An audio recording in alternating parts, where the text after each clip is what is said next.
So we are moving on towards the last hours, the last minutes of this forum, of day one of this forum. So we'll now discuss the ability of Argentina to become the leader of these movements in the region. So now it's time for fireside chat number 2, called Argentina Strategy for Knowledge-Based Services. The host will be Pablo Garcia, Unit Chief of Regional Integration of the Inter-American Development Bank. Let's welcome him to the stage, and the distinguished panelists, Marcos Martin Aguerra, Secretary of Small and Medium-Sized Enterprises, Entrepreneurs and Knowledge-Based Economy of the Ministry of the Economy of Argentina, and Darío Genua, Secretary of Innovation, Science and Technology of Argentina. Please go ahead. Good morning, everyone. Thank you for joining us today in this panel. Welcome, Marcos and Darío. We will discuss what is happening in Argentina. We'll discuss the current policies and the opportunities to do business.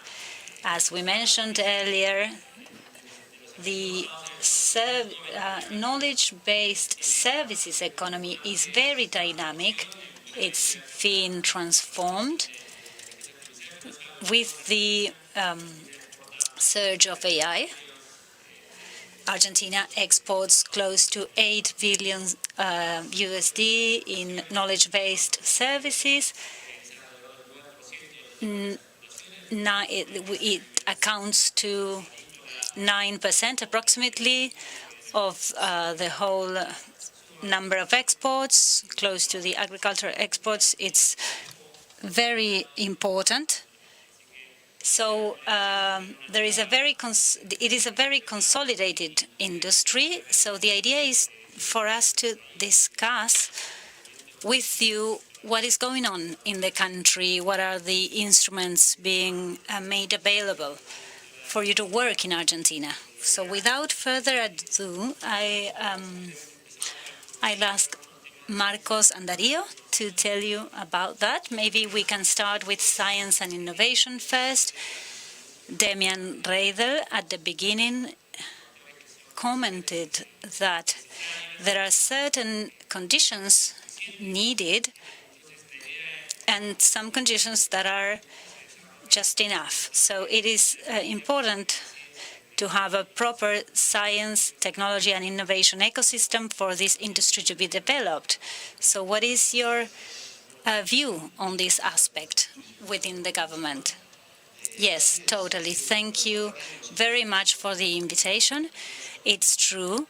The knowledge-based services industry in Argentina represent an important share in terms of exports. We have over 300,000 IT developers in Argentina, covering a very wide range with different skills and abilities. And as Pablo was mentioning, it represents over almost 9% of exports. From the Secretary of Innovation, Science and Technology, we are promoting programs to develop these skills, as we were discussing some days ago. And the Secretary, with regards to a program on AI, we said that training is key. I was actually invited to award a prize by of the Chamber of Software of Argentina, and the president of the chamber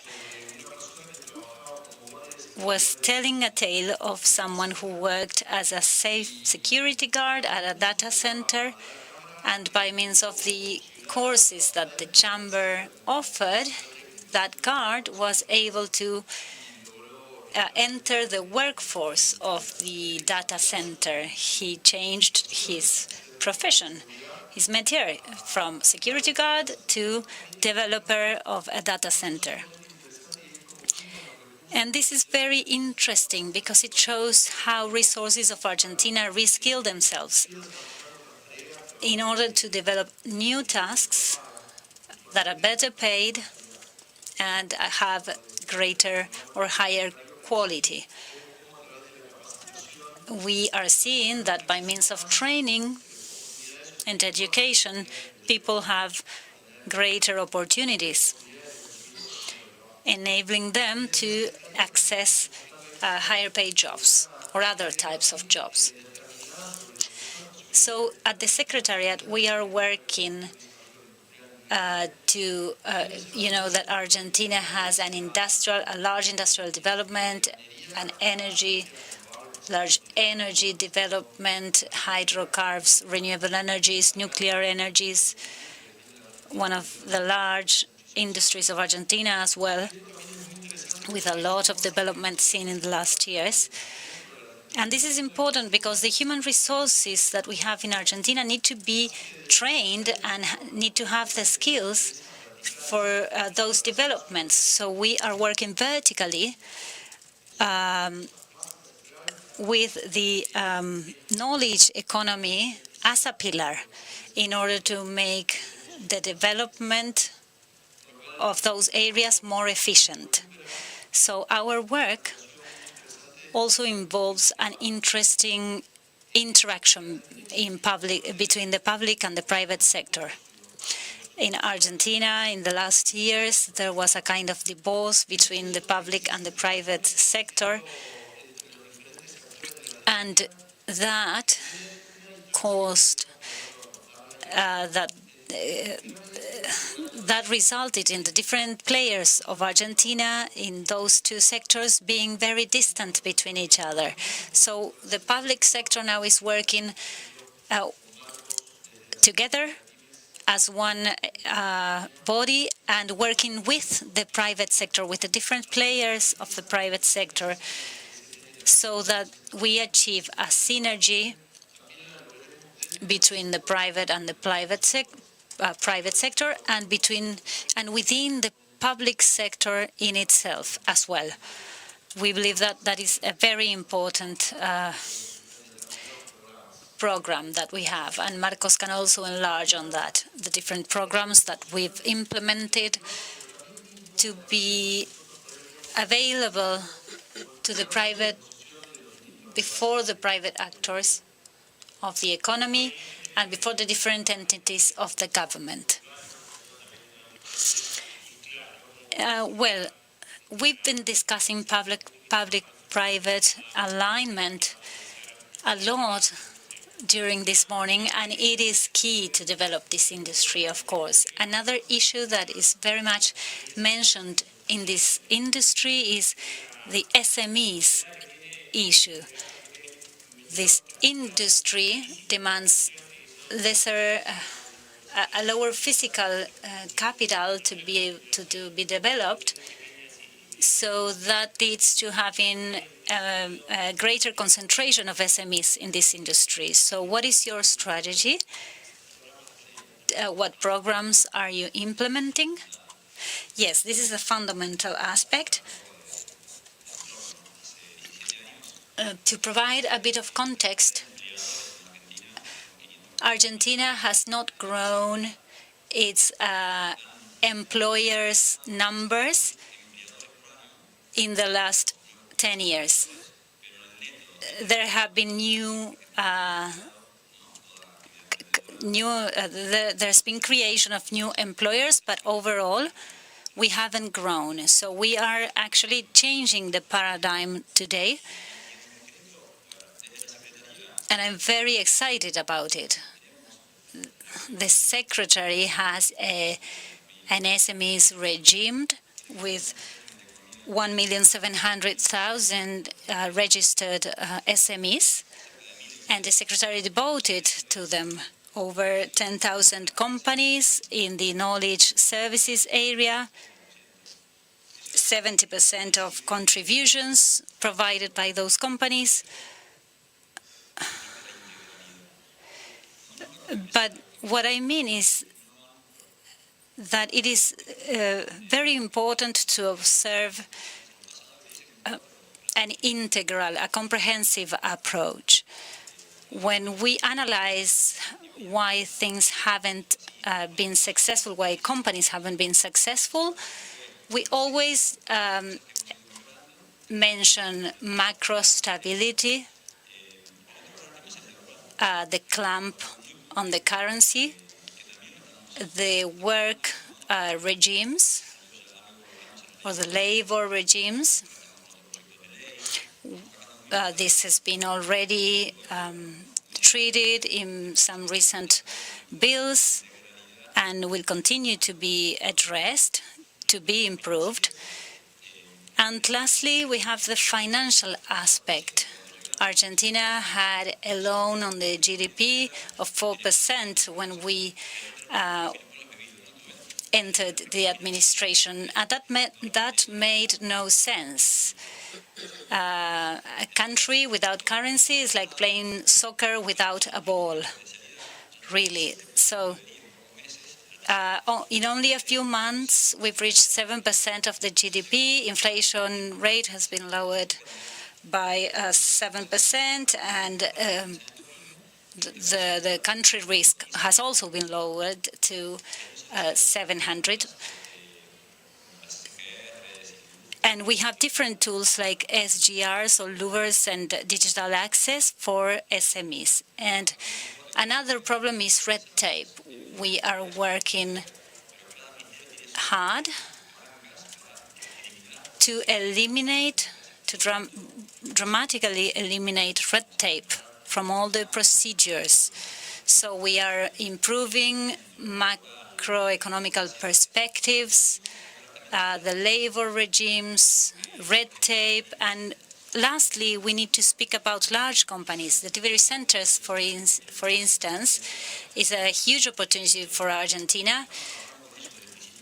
There are many delivery centers nowadays located in Argentina. We're working with the Foreign Affairs Ministry on Argentina Delivers program, which offers benefits for those companies to establish headquarters and bring more employment here. And another program is called Explain Argentina to Me. And how can people access this program? There are more or less 50 delivery centers in Argentina because, you know, the knowledge economy, you have the software axis, the delivery centers, the nanotechnology, but the main exports of Argentina are the services. We have 5 billion more or less, and we know all of them. All of them are connected. They are all discussing matters, so the challenge is to work with them, the public sector being at the service of the private sector to generate more business. And what's odd, and I was surprised by this, is that there's competition for talent. However, they want to have more service centers for it to be a hub. Even if there's more competition, it's better because Argentina will consolidate as a hub. And the hot topic is AI and how it's permeating all of it. And in particular, in this industry, Argentina has sought to be an AI park or pole or hub. What are you doing from the Secretariat? Yeah, that's right. It's a hot subject. Everybody's speaking about AI.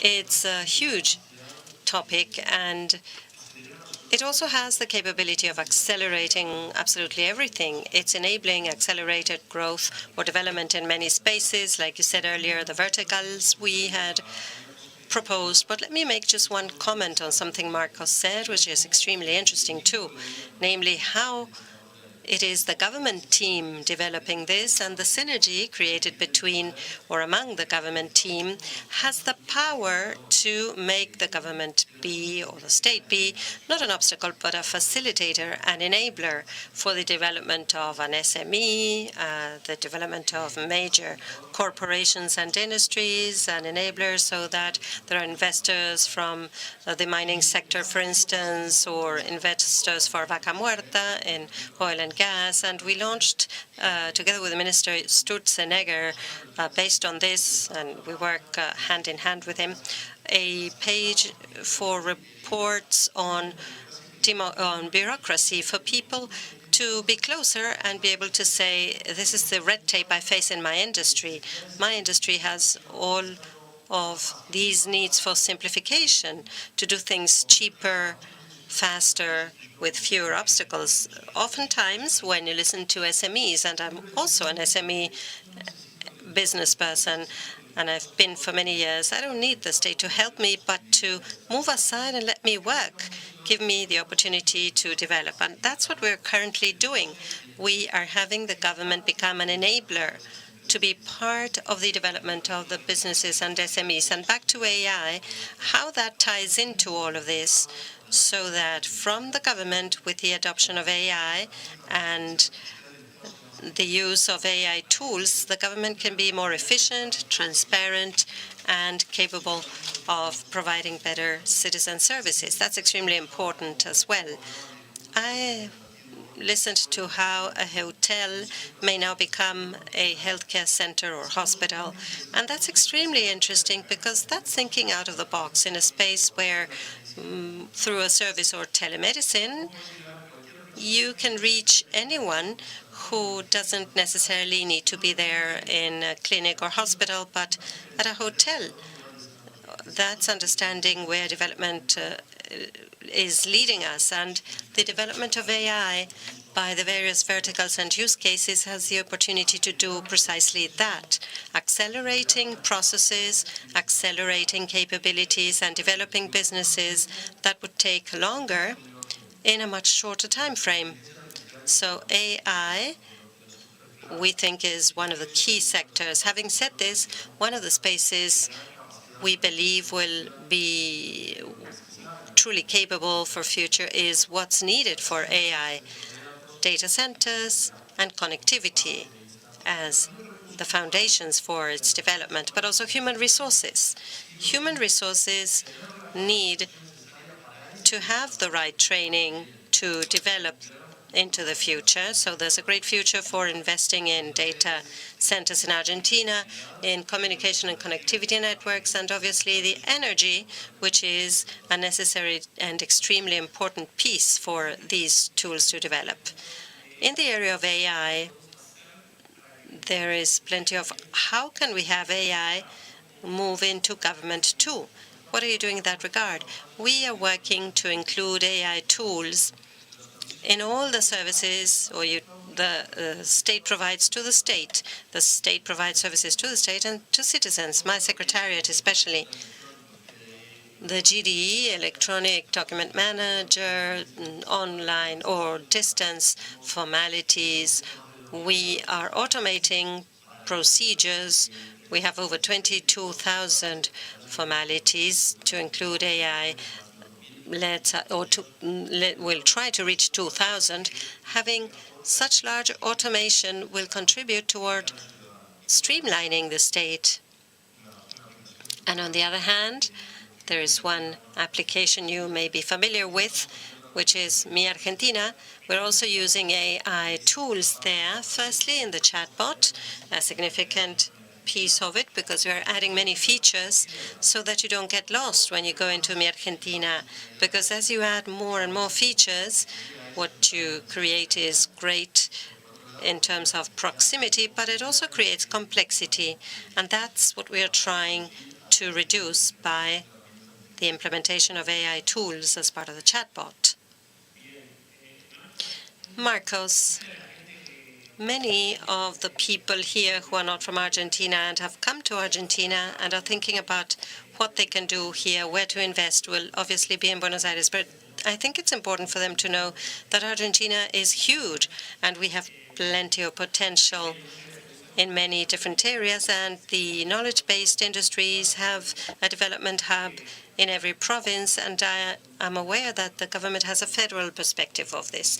It would be good to elaborate on your approach at the federal level to develop these services. Firstly, the government philosophy. I think you were mentioning it just now, that the government should do nothing that can be done by the private sector, and the national government shouldn't do anything that the provincial governments can do. So there's a federal vision of the government. It's believing in the provinces, and in that regard, we've been working to serve the provinces. What I do see is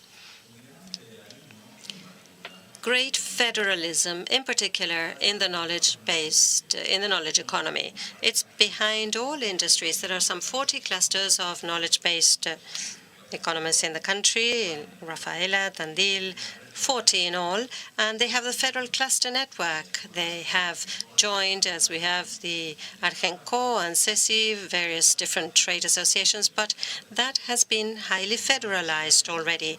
Then the governments of the provinces have put this on their agenda. With every government we talk to, they have people devoted to this. Why? Because they see how they can create jobs, because it's young jobs located anywhere, high pay. There's connectivity. That's something you are working on, right? Yeah, connectivity is a key piece of this. We just mentioned we're working on a national connectivity plan, which will determine the possibilities for connectivity for the country at large. We are drawing a map of the country, and as part of the map, there's already a map, including all the fiber optics networks we have, in addition to mobile networks, plus satellite technology,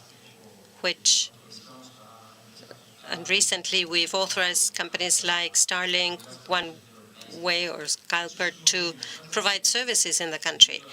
That's extremely important because we want to be more federal, and it's important to that end for you to be able to connect from wherever you are in Argentina to provide remote services, not only to Argentina, but also abroad. And that has to do with being federal and having possibilities and having a country that has more distributed development. The center of the country, if you analyze it, is the part of the country which is more densely populated and with more population and greater development. But we must not forget about the north and the south, which have huge possibilities in addition to great beauties, but they also have excellent professionals and universities and science development centers that allow those spaces to provide services elsewhere in the world. And as Darío said, let me add to this that the RIGI, a recent regime that was passed by law, is creating many projects in mining, energy. There's plenty of development in the interior of the country, which is a business potential for the knowledge economy too. And actually, I've spoken to many local developers that are full of, there's a good pipeline locally in addition to the international one. And let me end up by saying that this CONFEC, the Federal Council for the Knowledge Economy, which is in our purview, which existed before. We've continued it. It's there in every province. And this year we have included the 3 private sector trade associations, which is great because there's a national agenda in aid of the provinces. Because the beauty is that the weakest provinces hear the more advanced provinces like Santa Fe or Córdoba. So there are very advanced provinces and those who don't know how to step into this, and the private sector that gave them ideas as to where they can find good business, and there are also laws. So that council is very active, and knowledge is being disseminated, and plenty of private-public cooperation, well ahead of other industries. And finally, there are provinces like Tucumán, who created a specific law less than a year ago for the knowledge economy that's very strong. A software developer setting foot in Tucumán won't pay gross turnover tax or real estate tax until 2050. So federalism is great. There are many mining infrastructure, oil and gas projects that are transforming, and plenty of transformation in SMEs. So I think we're doing very well in that regard. Very well. We are running short of time, but I wanted to do an exercise. Many of the business people here, and the thousands that are connected by streaming, are experts in pitching sales or to find investors. And the idea is to turn around the burden of proof and ask you to pitch on why to invest in Argentina. If you had 3 minutes, They're experts in pitching, right? So you need to do a good job. We should invite them to step up and help us from the stage. It would be great. I'll be very brief. We have no time. I think the path of freedom that Argentina started since December 10th last year is the path that is leading us, as Marcos said, to a kind of development Argentina hasn't had, at least in the past 40 years of democracy, with an idea and a vision that is in favor of industry, the private sector, development and technology, and which has the opportunity to call upon and attract small, medium, and large-sized investors, because Argentina is a profitable country. Just to quote an example, and allow me to take this time, Argentina is as profitable that it's the only country in the world that has the possibility of charging an additional tax to the agricultural sector and still be profitable. That is the example of how investing in Argentina can be profitable, and the future without state interventionism, without a government that's on top of those who work, but side by side with workers, developers, and anyone wanting to grow by investing and working in Argentina. Marcos, I am hugely optimistic about Argentina. I have 4 kids, 3 are living abroad. And why did I join the government? Because I want them to come back. And let me just give you an anecdote. This week, their savings from other countries, they're investing in this country, an incredible signal. But what big things do I see? A cultural change first, because you may wonder, why is this time different? There's a cultural change I see across the country. Either me or anyone from my team travel all the time to provinces, and fiscal order is here to stay. Everybody wants it. Secondly, employment created is private.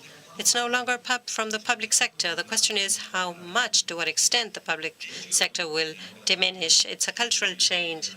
Actually, during Macri's administration, employment from the nation was reduced and the provincial employment grew. There was no consolidation. Now, national employment from the public sector has shrunk by 10%. There's a very strong cultural change. Everybody wants to simplify. That's very important. And we have everything to do it. We have the talent. We have infrastructure. We have the investment regime.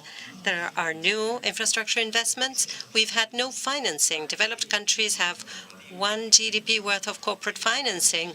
Here we have 0.5% of GDP. So there's a potential to recover our currency, to finance growth. I see tremendous strength. We have minerals, energy, and plenty of talent. Thank you very much. I think we've been able to have a good overview of what's being done in Argentina. The team, both of Marcos's and Darío's teams, and the agency are all present at the event. So if there's anything else you want to ask them about, they will be available to answer questions. Thanks a million for your time.